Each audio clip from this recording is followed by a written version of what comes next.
warahmatullahi wabarakatuh. Perkenalkan, saya Eka Fauzia dari Prodi S1 Akuntansi dengan NIM 230202130. Di video kali ini saya akan menjelaskan tentang tahap penggolongan atau posting buku besar dan juga tentang tahap peringkasan atau neraca saldo. Untuk lebih jelasnya, mari kita simak video berikut ini. Apa sih yang dimaksud dengan buku besar itu?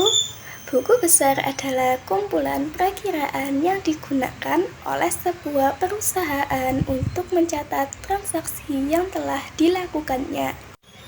Dan peran buku besar adalah 1. Tempat mencatat posisi perubahan keuangan. Yang kedua, alat untuk menggolongkan data keuangan.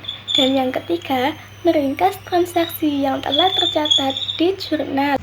Dan sedangkan posting adalah memindahkan transaksi yang telah dicatat dalam jurnal ke dalam setiap akun buku besar yang sesuai. Dan langkah yang pertama untuk kita membuat buku besar adalah kita harus membuat kolomnya terlebih dahulu.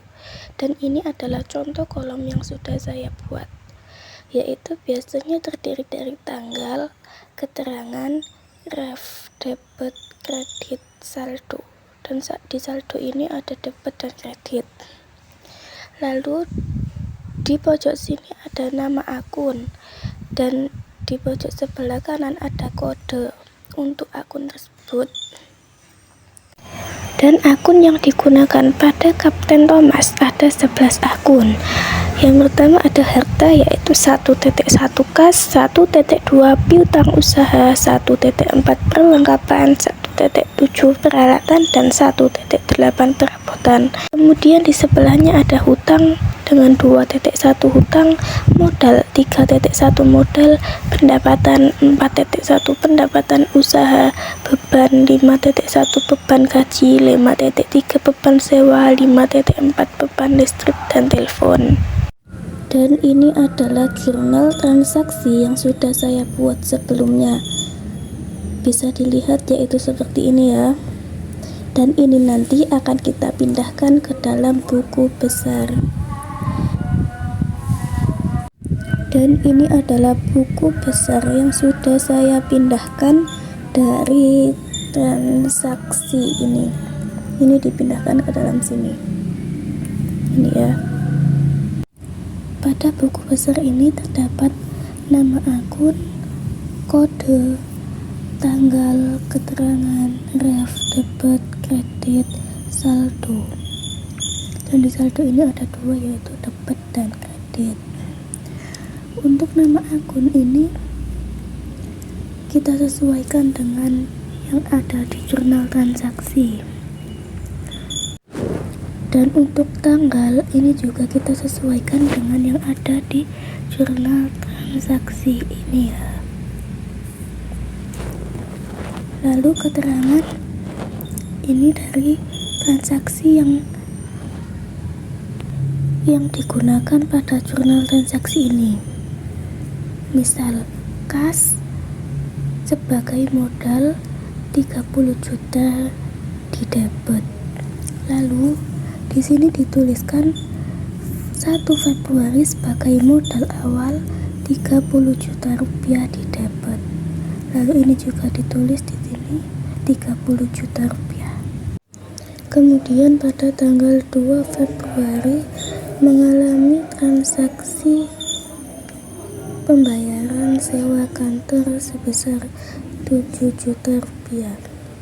Berarti otomatis kas yang aslinya 30 juta berkurang menjadi 23 juta rupiah dikarenakan adanya pembayaran sewa kantor.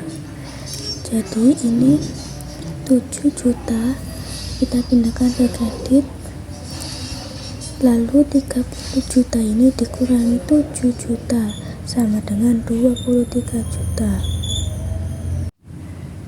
Karena jika debit dan kredit maka hasilnya dikurangi. Seperti ini tadi ya, 30 juta dikurangi 7 juta dikarenakan ada pembayaran sewa kantor. Jadi totalnya ditaruh di sini senilai 23 juta rupiah. Dan ini hasil dari ini ya, 30 juta dikurangi 7 juta, dan ini hasilnya. Misal lagi pada tanggal 3 Februari terjadi transaksi pembelian peralatan kantor sebesar 3 juta rupiah. Berarti otomatis kas yang awalnya 30 juta rupiah menjadi berkurang dikarenakan adanya pembelian peralatan kantor. Ini 3 juta kita pindahkan dulu di kredit ini ya. Lalu 13 juta ini dikurangi 3 juta dikarenakan adanya pembelian peralatan kantor, yaitu sama dengan 10 juta rupiah. Begitupun selanjutnya ya. Jadi seperti itu tadi.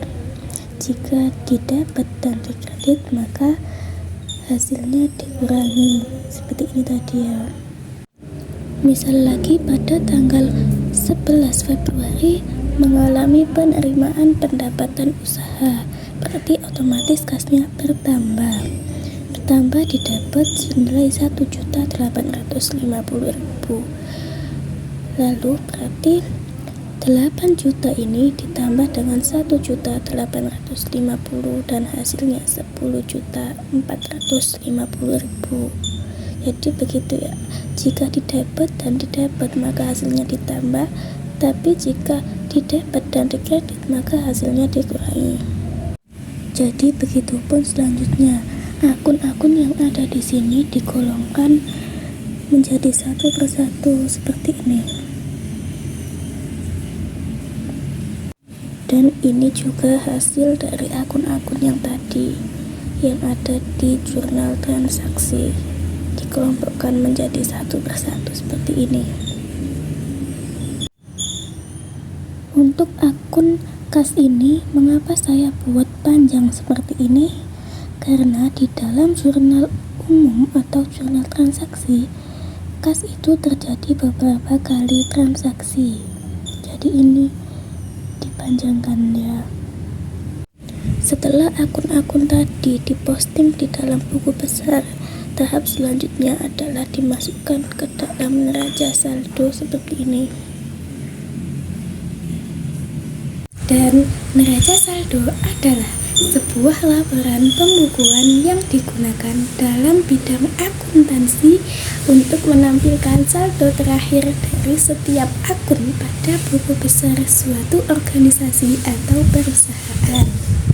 Adapun fungsi neraca saldo adalah untuk mendeteksi setiap kesalahan penjumlahan yang telah terjadi dalam pembukuan yang ada dalam sisi debit dan kredit.